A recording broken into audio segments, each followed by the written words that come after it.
Salom do'stlar, Nekruz Official kanaliga xush kelibsiz.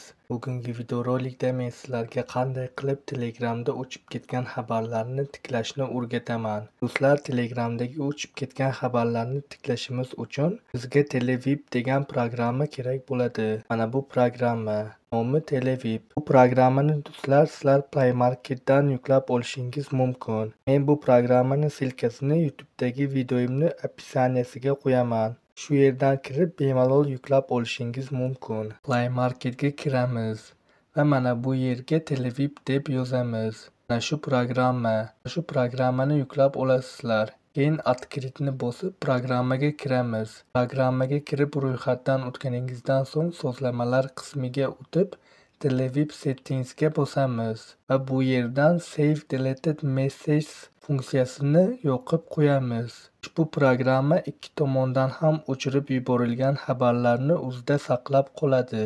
Masalan, men bir qancha xabarlar yozdim va bundan 3 tasini o'chirib yubordim. Bu yerda o'chirib yuborilgan xabarlarni 3 tasi Deleted Message bo'lib turibdi. Do'stlar, bugungi videoim shulardan iborat edi.